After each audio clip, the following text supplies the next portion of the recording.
Before there's hope for tomorrow, we must first embark on the darkest hour.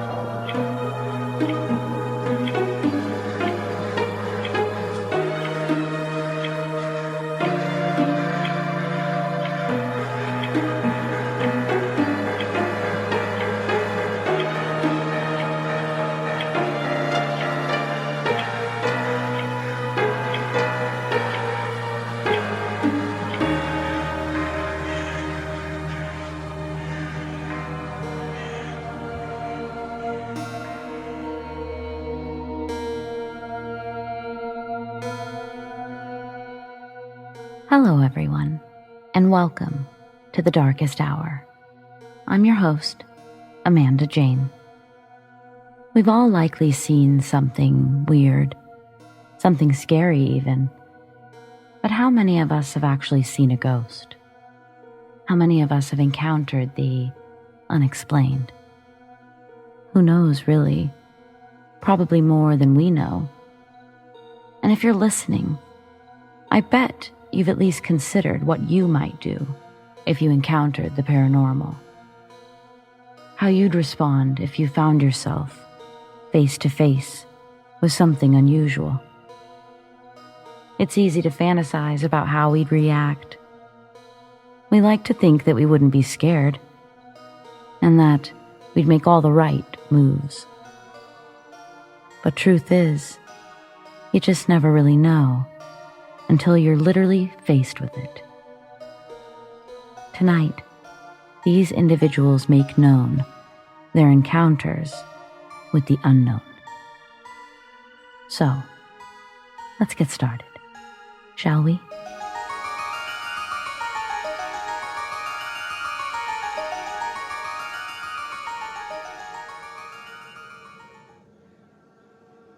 From the time that I was a literal baby until I was about 7 years old, I went to a daycare that was run by a woman named Shauna.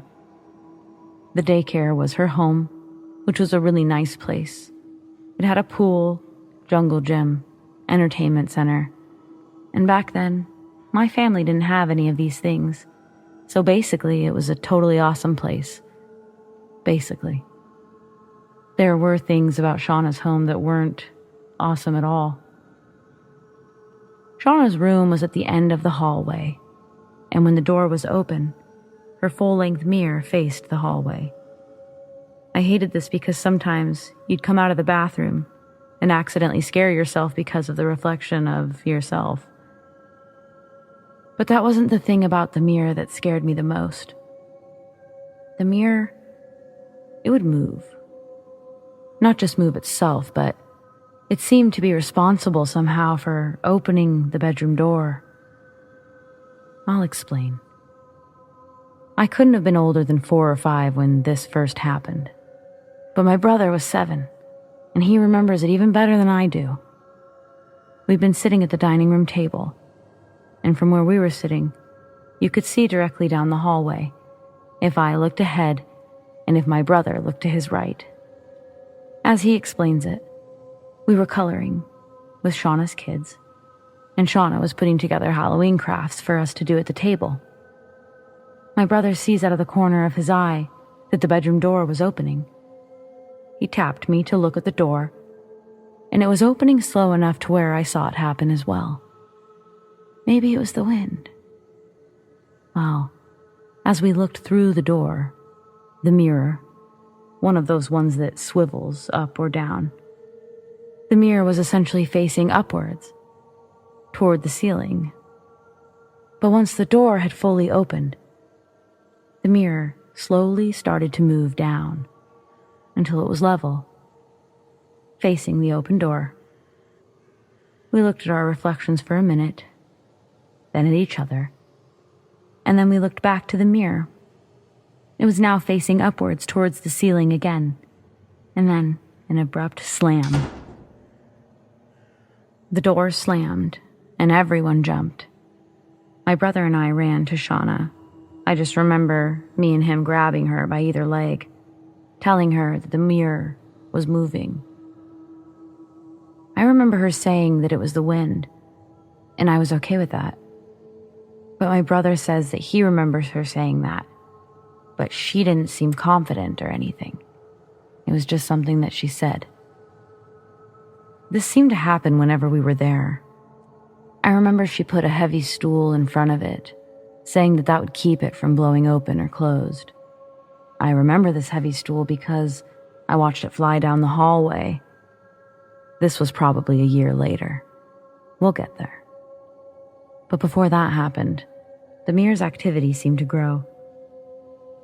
There was a time that I was sitting in front of the mirror as Shauna was putting my hair in braids. She'd gotten up to grab her spray bottle, which was just out of reach.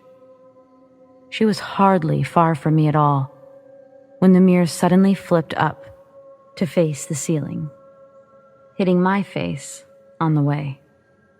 At first I was just shocked. I wasn't scared and I didn't feel pain. But as soon as Shauna looked at me and made a face of uh-oh, I felt something run down my lip. I had a bloody nose. I was that kid that was always getting hurt, so it was no surprise to our mom that I'd gotten a bloody nose. But I tried to explain with my limited vocabulary that something was wrong with the mirror. My efforts were lost on my mother, and back to Shauna's we went for over a year. And even though I loved it there, basically, from that moment on, I refused to sit in front of the mirror. I would close my eyes as I ran to the bathroom, and I would never face it when leaving. I would sit at the other end of the dining room table, just so I wouldn't have to see down the hallway. One time, a long while after my big incident, I was looking at my brother as he stared in the direction of the mirror before turning his head to look beside him. And then my brother looked at me from across the table. He didn't say a word, but the look he gave me, he was terrified, and his face went white.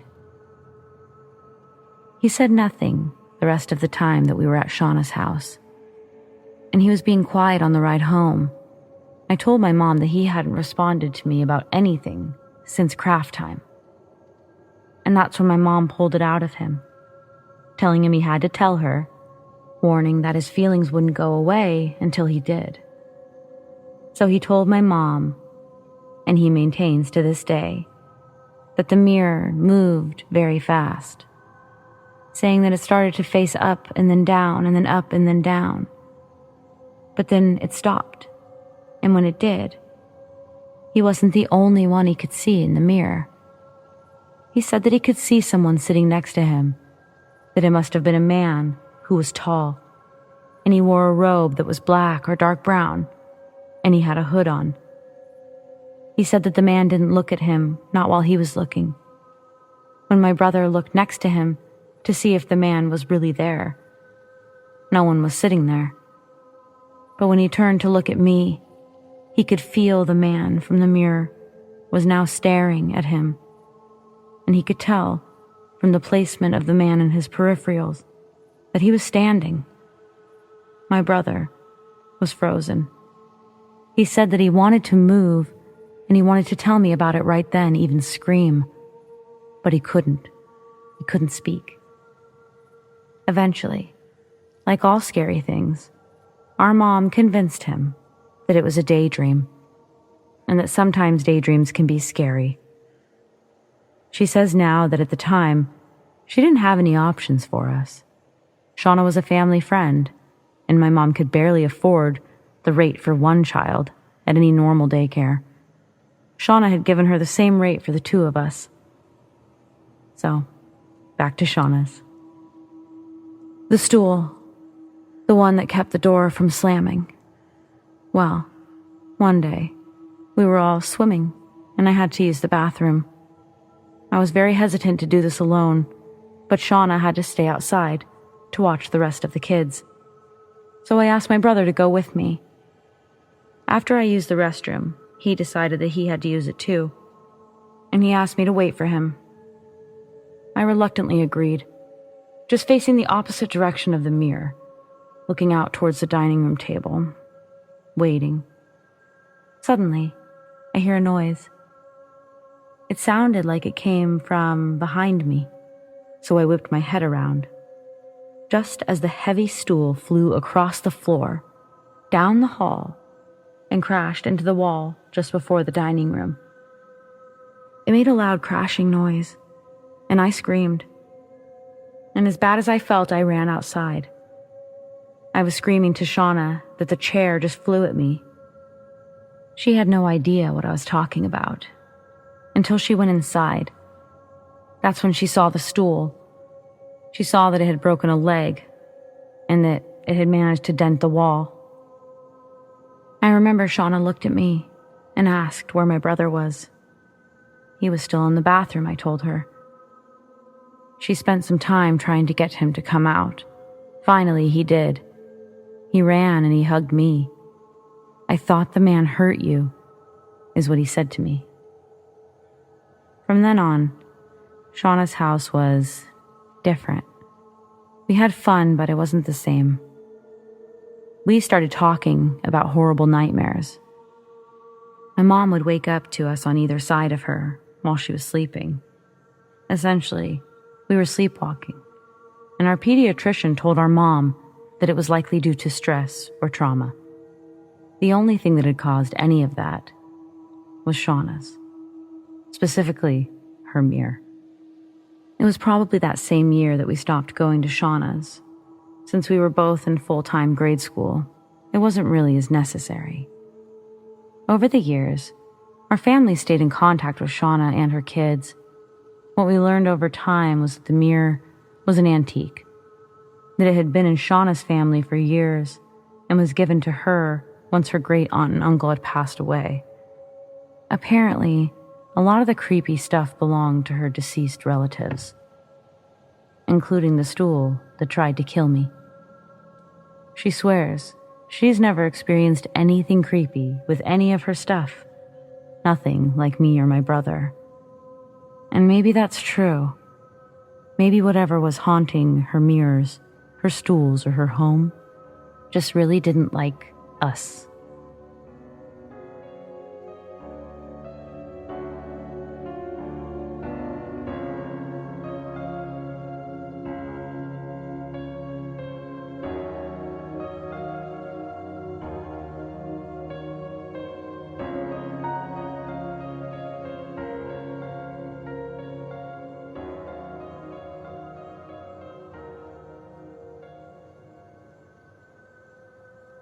Two years ago, I worked the front desk at a large hospital in the Houston area. I would usually only work the day shift, and prior to this event, I never felt strange or unsafe about that place. I mean, it's a hospital, so there's that side of it, but generally, it was a nice place to work. I'd been taking my break in the small break lounge. It was just out of view of the front desk. And at the time, I was just reading a magazine and sipping coffee. I heard someone ring the bell at the front desk. Someone was covering the front desk, so there wasn't really any reason for anyone to ring the bell. But I got up and walked around the corner because I obviously didn't want someone to have to wait. I exited the lounge, but I saw no one at the front desk. No coworker, and there was no one that seemed to be waiting.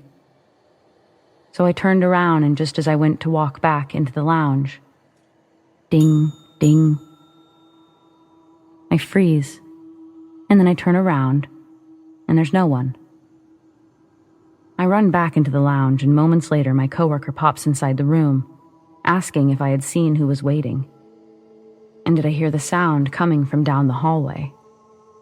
I answer the best I can that I didn't see anyone press the bell, trying to explain that it was just the opposite, that I heard it, but I saw no one, even when I was practically looking right at it. And then I asked her what noise in the hall. She said it sounded like someone had run from the waiting room down the hall. She could hear the running and the incoherent shouting of a man. My coworker looked as spooked as I did.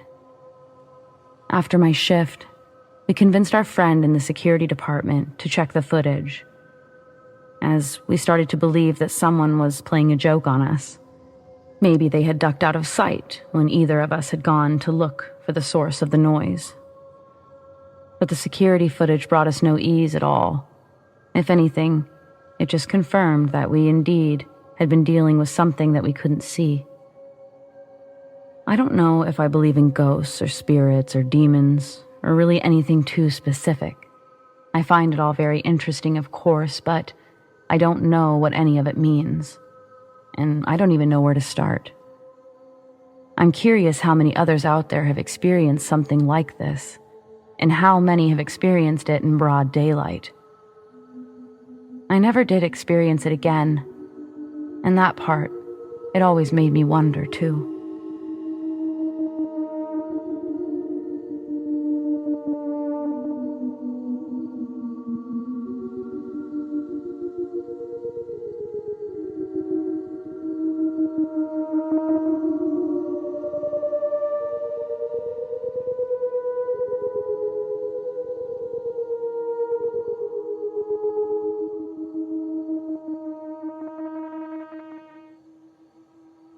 I live in a small town in Oklahoma that's located about an hour south of Oklahoma City. In my town, there's a Baptist church that pretty much everyone in town goes to if they're religious. Although I am religious, I've never really gone to church much, but if I did, I went there. The first time I attended the church was on my 7th birthday. I went with my friend because I was celebrating the day with him, and his family wanted to attend church first. I actually really enjoyed the youth class. All of my friends were there, so we goofed off more than we learned, and that made it appealing enough for me to want to go back a dozen or so more times. When I attended the church, the preacher was a very kind old man who always knew how to make you smile. He used to call me Red, because one time he challenged all the boys to eat a small jalapeno for $10. I ate it, and he said my face was so red he could mistake me for the Kool-Aid man. Whenever he would see me come to church, he would say, "How's it hangin', Red?" And when I would leave, he would say, "Stay cool, Red." I came to become one of his favorite children in the youth group, and I grew to really admire him. So 7 years ago, I was saddened when I found out that he had died. I was 13 at the time, and was at a basketball game when a friend who went to the youth group with me had said that he died the night before from old age. He said the church was going to hold a dinner to honor his life that Sunday night, and he asked if I wanted to go. I told him yes. We get to the church, and there were cars filling up the parking lot and lining the streets. The place was so packed that they had to move tables outside. We went inside to find our friends, when one of the old ladies pulled my friend to the side. She asked my friend if he could go buy some more ice and drinks, and she gave him some money. He said he would be happy to and left.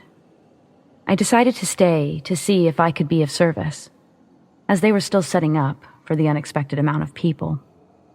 After a few cups of tea and a lot of Dr. Pepper, I had to use the restroom. I made my way to the restroom only to find that it was occupied. I asked one of the church leaders if I could use the one in the nursery, and they said that it was in use too, and to go ahead and use the bathroom in the preacher's office. I hustled my way there, and I made it there right when I felt like my bladder was about to explode. I get done and I start washing my hands, and I hear the door to the office open and then close. I dry off my hands, I open the door, and see that no one's in the room. My immediate thought was that someone was just checking to see if anyone was in the office. I made my way to the door, and when I was walking out of the office, I heard clear as day, "Stay cool, Red."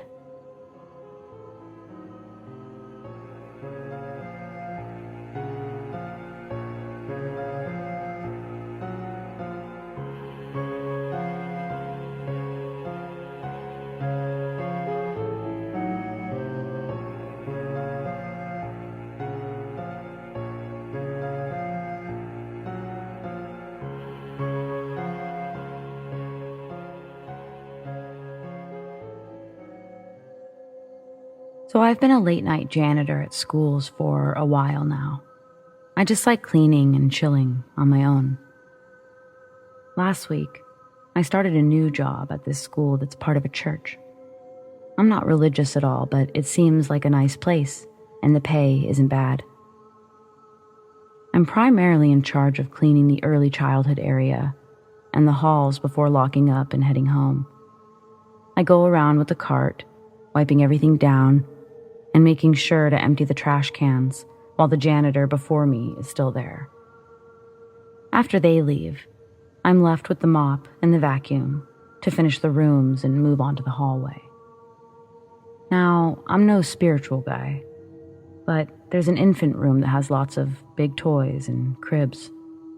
There's not much to do over there because that's just where babies go to lie down and sleep.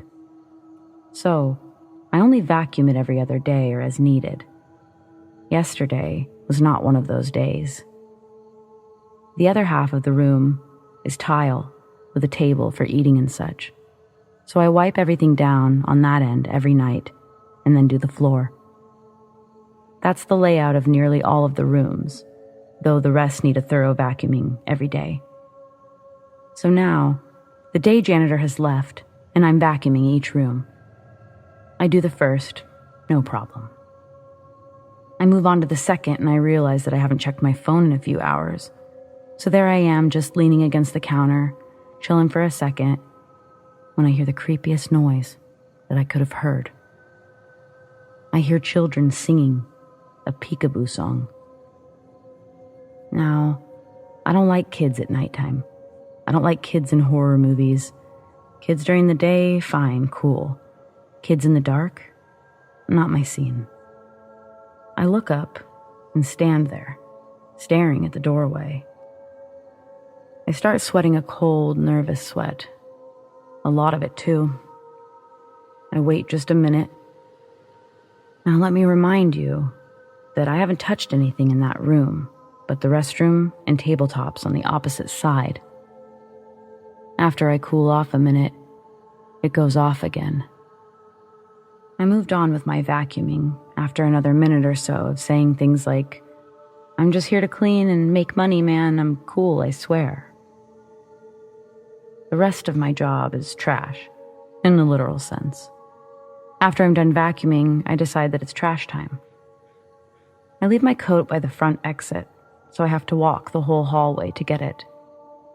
As I walk past the infant room, I hear the singing again, louder. As I'm right beside the room, I slowly, and not so surely, look back over my shoulder, and I see in the middle of the gated sleep area a giant toy playhouse. When I look back, it's still singing to me, with the doors wide open and a light blinking on and off. I keep chugging along, not about to die tonight, I whisper as I mop the room later on. To my knowledge, it didn't go off another time. Now, after I'm done with my work, I sit on a bench near the entrance for the last few minutes of my shift, and I wait for my ride. I have to turn everything but the entrance lights off, so I'm left with a long, dark hall. As I'm waiting, I play on my phone again, mainly to pass time, partially as a distraction. I'm sitting there, and I hear a thump, followed by what sounded like the door open and shut around the corner, the exact location of that room. All I can do is sit there and stare down the hall until I hear the car pull in. I left in a hurry, and later, I looked up the playhouse to get some visuals. At the time, I wasn't exactly sure that it was the one, but I believe that it's the big Fisher-Price Laugh and Learn puppy smart home. It's got a red roof and a big red door and a light on the right side. What I didn't find was any mention of malfunctions or similar reports. The next morning, I did send a text asking the caretakers about that toy. They said that it randomly goes off, and they don't know why.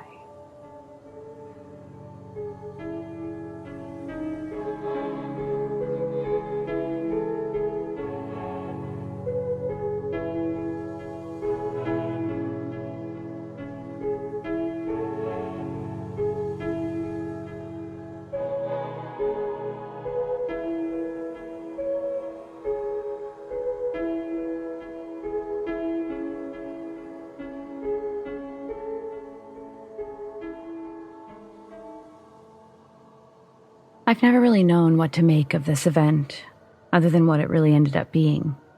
A life-changing, potentially life-saving event. In 2010, I was traveling by means of bus, via a particularly well-known bus company, from my parents' house in northern Montana to Bend, Oregon. My plan was to meet up with some friends at their cabin for a couple weeks. I was going to be leaving for Australia for a paid internship, and I'd be gone for a year.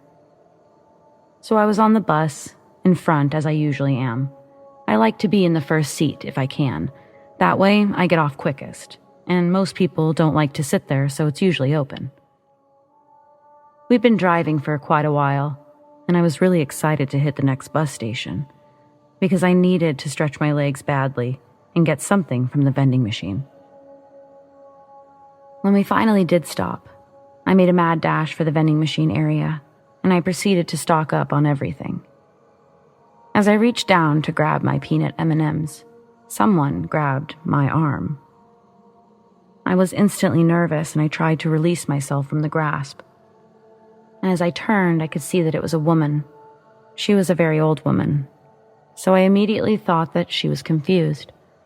I used my other hand to slowly peel her fingers off of my arm, and I tried to get her to look at me as I asked her if she needed something. At first, she said nothing, and so I sort of looked around, frantically, I guess. I was looking to see if someone in the crowd looked like they were missing someone. "Laura," she whispered. Chills started to run up my arms.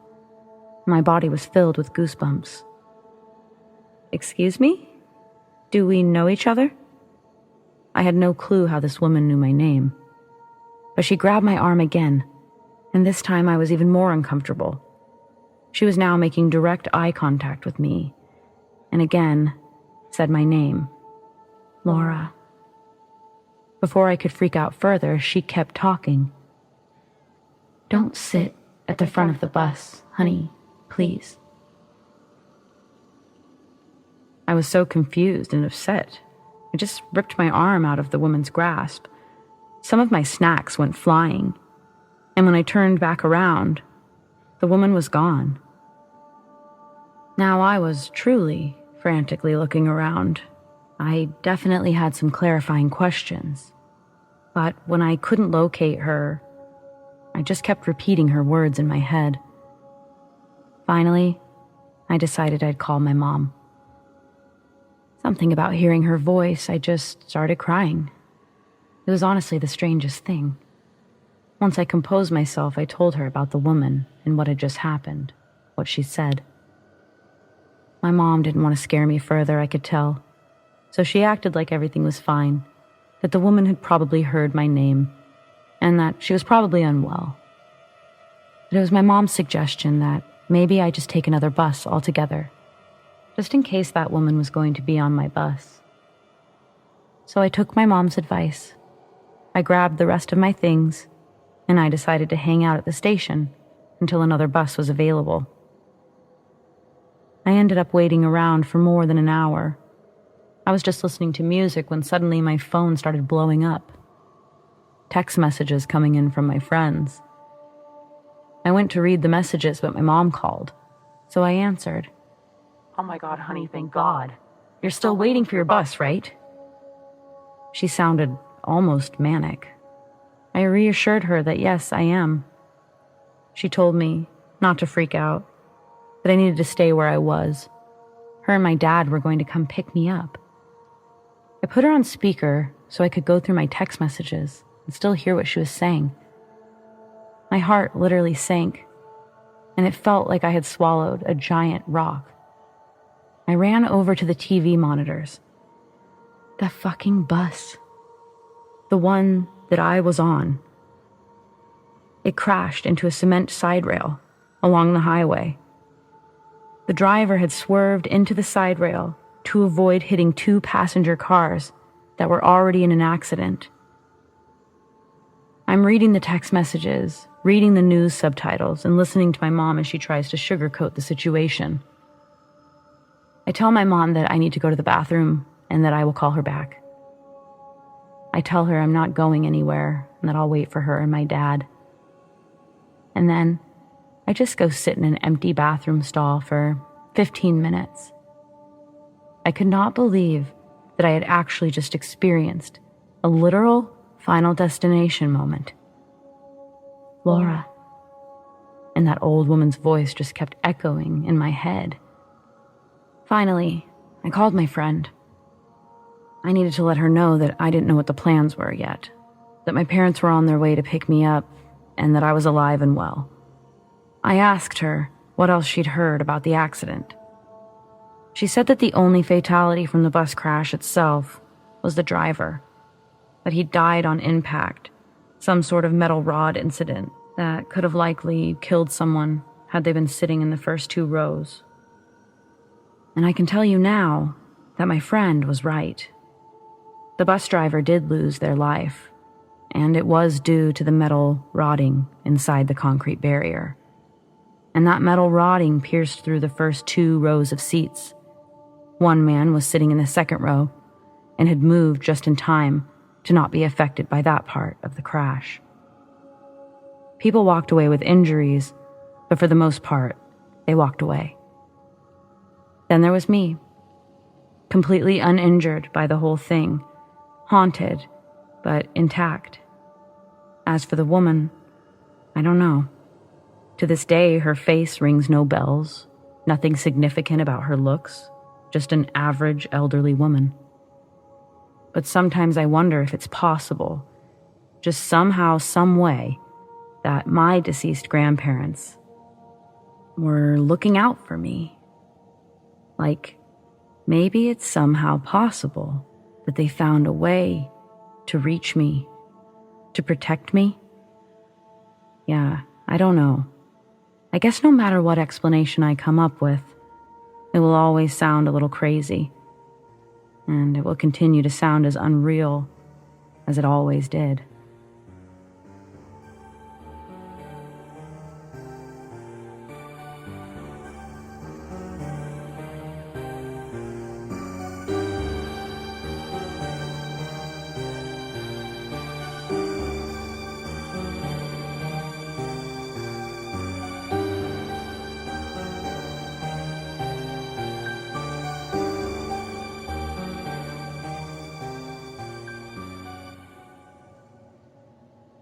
I think there's a ghost in my dorms. I was sleeping in my dorm room last night and I woke up on and off all night. At some point I wake up and I thought my roommate was just inches from my face, sitting or crouching at the edge of my bed. I blinked, and whoever was there, whoever I saw, was gone. I looked over and my roommate was sleeping in their bed. It freaked me out a lot. They had pixie short hair that hung in their eyes. I think their eyes were black, but that could have been because it was dark. I couldn't tell if they looked like a young boy or girl, but they had a childlike face. This isn't the first time that someone has seen a childlike figure in the dorms. Many of the RAs have seen it too. I have no idea what's going on, but I'm not about it.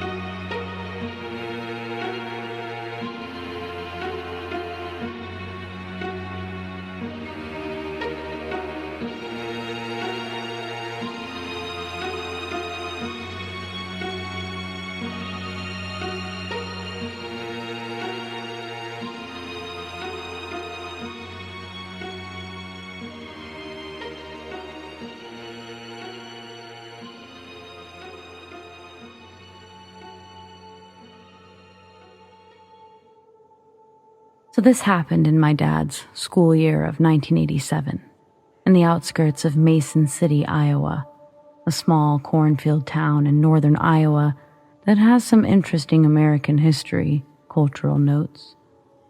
It's the official crash site for the day rock and roll died in 1959, the Music Man, various American outlaws. But it is ultimately overlooked.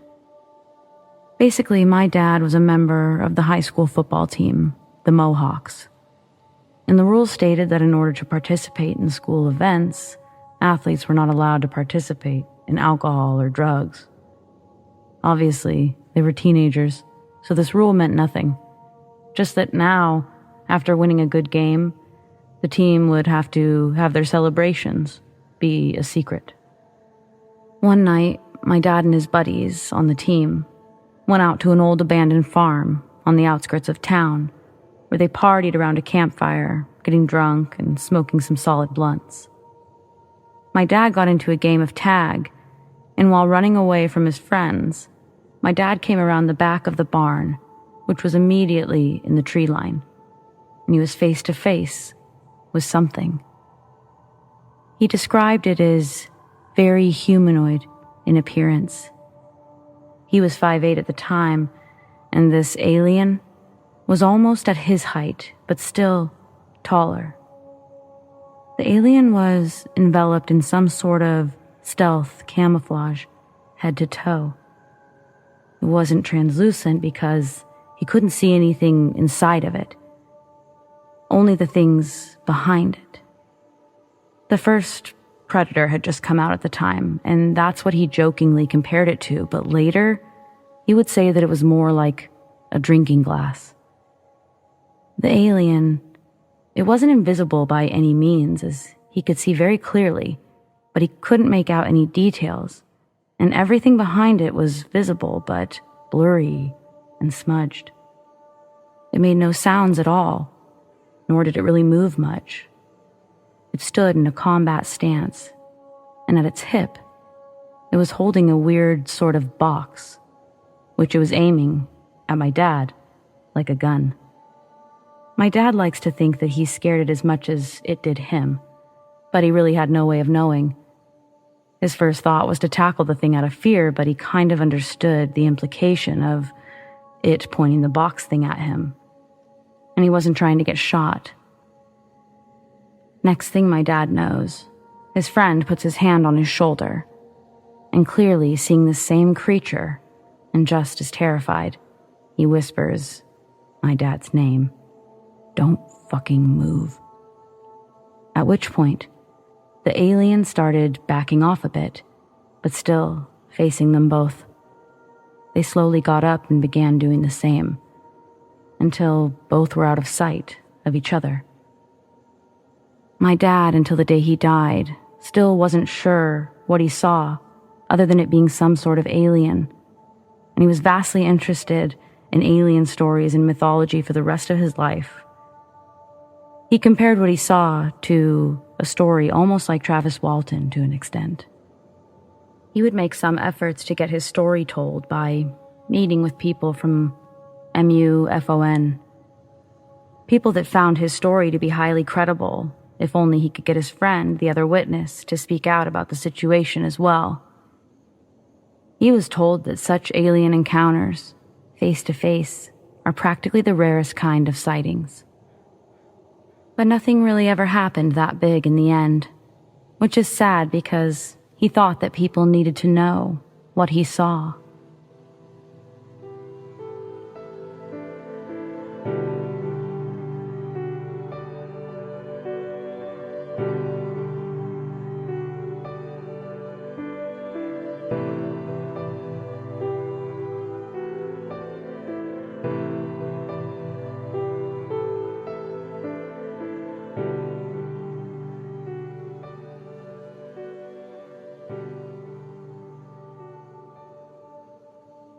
I used to live in a very small town. It was a place where everybody knew each other, and gossip spread really fast. There were 2 schools, a high school and a grammar school. For those of you who don't know or don't have one, it's basically pre-K through 8th grade. My grandparents' house was a few miles down the road, and we were having a family gathering. Their house was smallish. My grandma's room was connected to my mom and aunt's old room. That's what we called the back bedroom since it was in the back of the house. When I was 6 or 7, my older cousin about 13, we were playing. He, I guess, wanted to play a fun prank on me, and he picked me up and shoved me in the walk-in closet. Then he closed the door and turned off the light. I was screaming at him to let me out, when out of nowhere, I hear the sound of a music box, loud and clear. That's when my aunt opened the door to let me out. The music stopped immediately, and I went back outside. When I was 9, I started going to my grandparents' house more often because my mom was working, and in college, my dad was working more. I liked it there. I never really went back to the back bedroom again because of that, I guess, traumatic experience. My grandma sent me back there to grab a puzzle from under the bed, and I was anxiety-ridden, but I did it. As I walked back there and grabbed the puzzle, I didn't hear anything, and I thought myself as stupid for being scared. I turned to leave, and the music box sound played, slow and muffled, from the closet. I heard muffled laughter. I turned around and looked at the door, and it opened a little. I ran back to the kitchen as fast as I could, and I told my grandma about it. She told me I just had an active imagination, and there was nothing back there. A few nights later, my mom and dad decided to have a break from work and school and go on a date. I stayed the night at my grandparents' house with my older brother. We were playing hide and seek outside, and I was sitting underneath the back bedroom window. There was a knocking sound above me, and I looked up to see the outline of a person. I stood up, and there was a shadow of a little girl looking back at me. I remember not being able to move because I was scared. My brother called me, and I turned to look at him. And when I looked back at the window, the little girl was gone. I kept seeing her around the house, sometimes hearing muffled laughter and the music box. I hated being inside alone, and I stayed mostly next to my grandpa. When my grandpa passed away, I felt empty. I was 12 and I had a tough time in middle school. He was really the only thing that got me through it. I had stopped going as much after my mom graduated, but I started going every weekend after Grandpa passed. The first night at the house after he passed, I saw the shape of the girl. I was too sad at the time to be scared. I looked, but ended up falling asleep. I never saw or heard her again. I always wished that I could see my grandpa, but I felt happy knowing that maybe he wasn't a ghost. Maybe he was actually in a better place.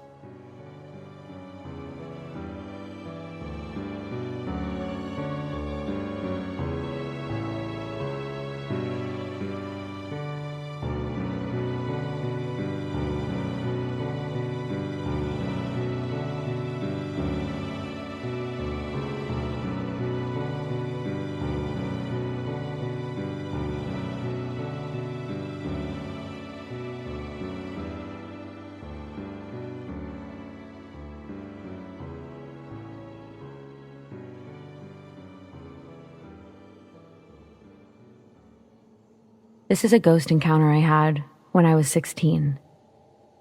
While I was in junior high, the duplex my family lived in never felt right to me, especially mine and my little brother's room. In our room, we had our own beds with a TV against the opposite wall in between, and a closet in the far corner facing our beds. I'd been waking up at night from hearing things in our room, but I would never see anything. I'd think that my brother was watching TV. We kept it on, but muted at night, since he was afraid of the dark. But he was always asleep, and the TV was still muted, so I would just go back to sleep.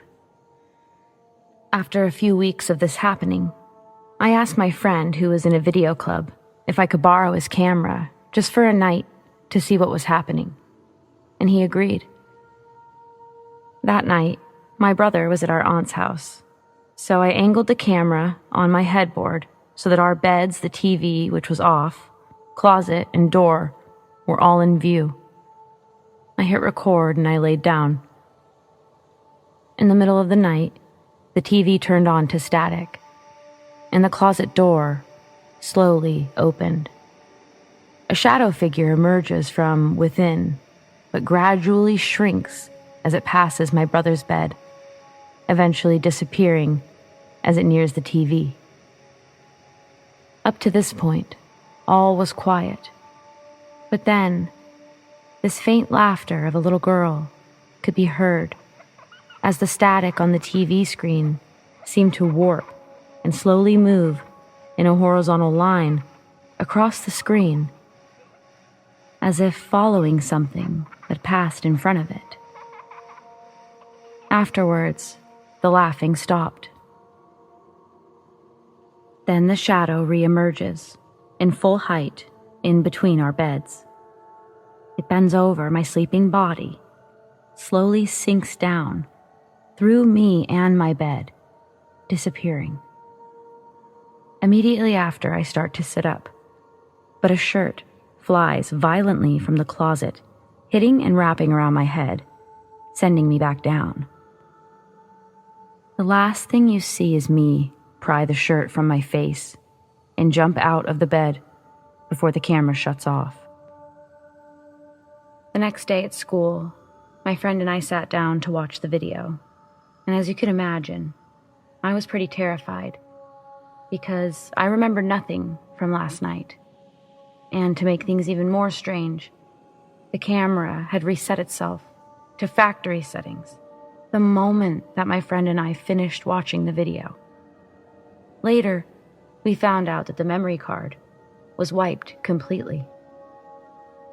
Even after only watching the clip once, it burned itself into my memory, and it still creeps me out thinking about what any of it could mean.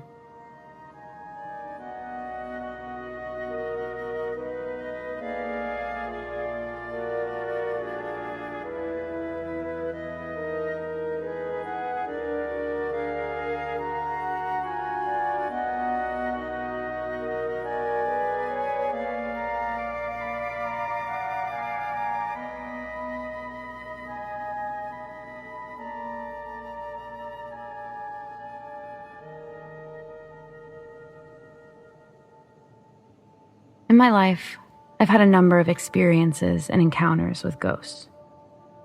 So this experience that I'm going to share is one of many, and it happened a few months back in September.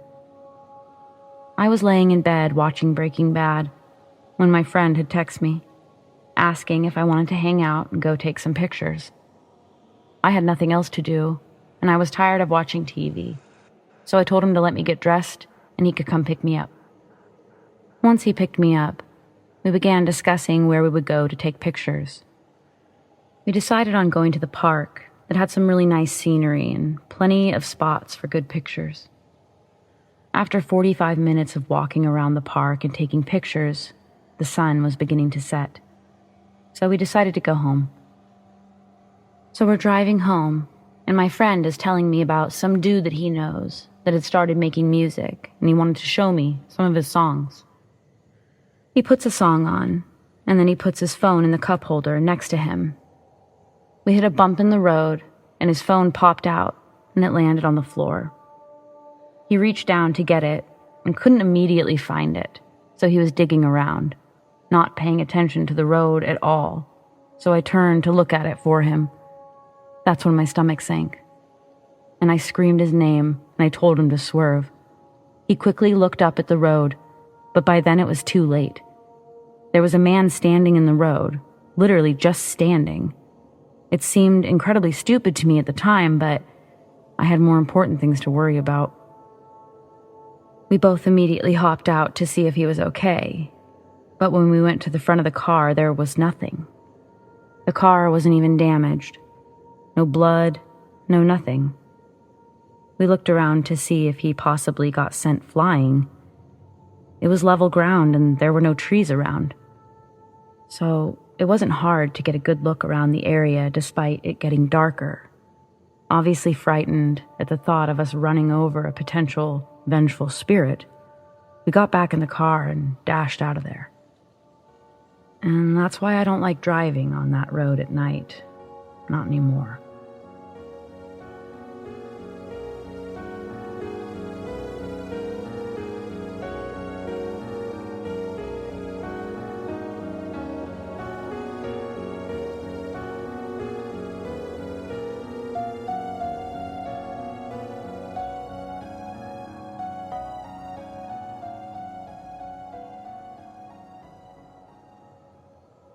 My dad was a property manager for a small apartment complex in Chula Vista, California. My parents and I lived in San Diego when this happened, but I used to play at the complex a lot as a kid. It was across the street from our house, and my dad handled all the landscaping on the block.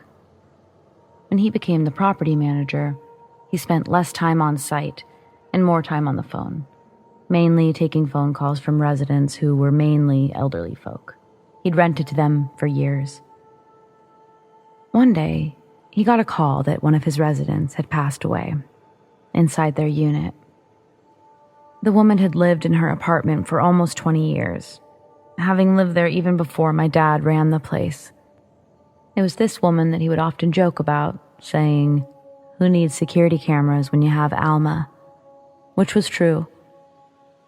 Alma often called my father to complain about or report basically anything, whether it was the new neighbors, a car parked outside too long, the shape of the palm trees, you name it. She kept him busy. Still, she was a loving woman, and our family knew her very well, so her passing was sad news for us. She had no family of her own, at least that's what we learned when no one came forward for burial plans, and no one came forward to claim anything from her home. Eventually, my father had the place cleaned out, putting a lot of stuff in the apartment complex's large storage unit, just in case someone ever did come forward. Within only a day of listing the place, my father had several inquiries, but for several months, he couldn't keep the place occupied. The first incident really confused our family. My dad had rented the place to a woman about his age. She was perfectly normal, as he put it, until one day he received a frantic voicemail from that woman. She claimed that somebody else was either in her apartment or had access to it. She refused to stay there, telling my father that she wanted her deposit back and that she'd be having movers come and get her stuff. She even threatened to sue my dad, but to avoid that, he gave her the money back and he relisted the apartment. And then same thing, filled almost immediately, but also vacated equally as quick.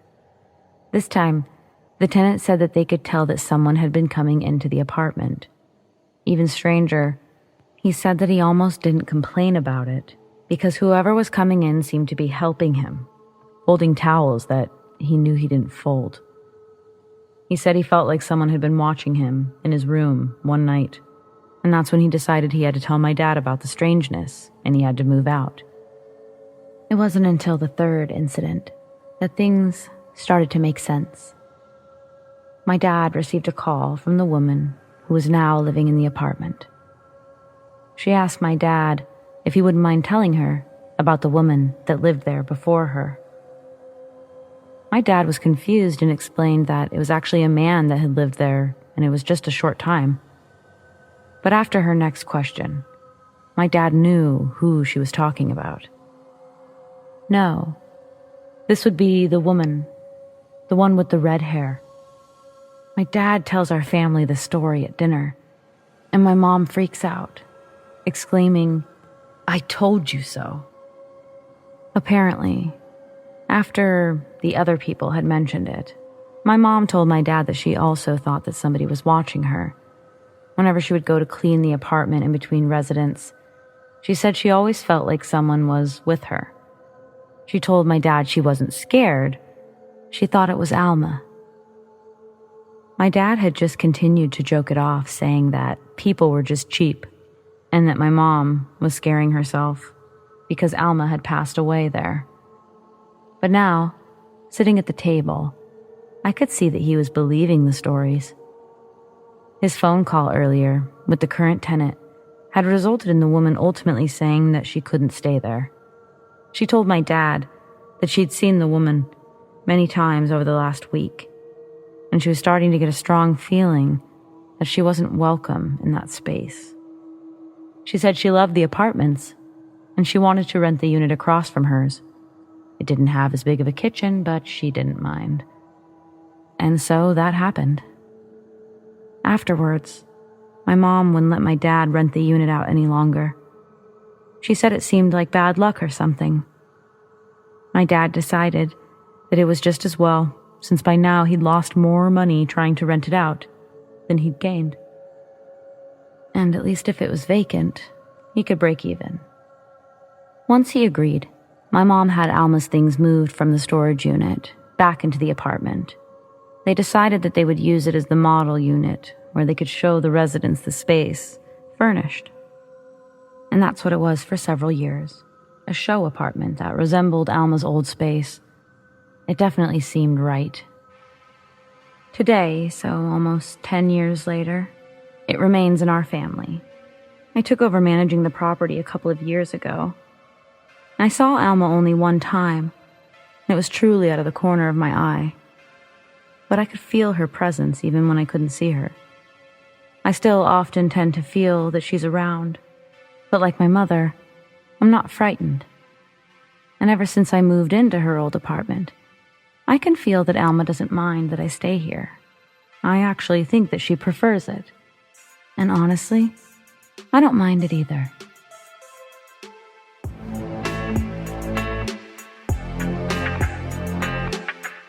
Aw, shoot. It appears we've reached the end of the darkest hour. But don't forget to join me every Friday night at 11 p.m. right here on neoretrofm.com. And if you haven't already, be sure to subscribe to the Darkest Hour YouTube page. A sincere thank you to everyone who shared, and of course, to all of you for listening. Do you have stories like these? I'd love to share them. Send them to me, amandadarkesthour@gmail.com, and check out our subreddit, The Darkest Hour YT. Stay spooky.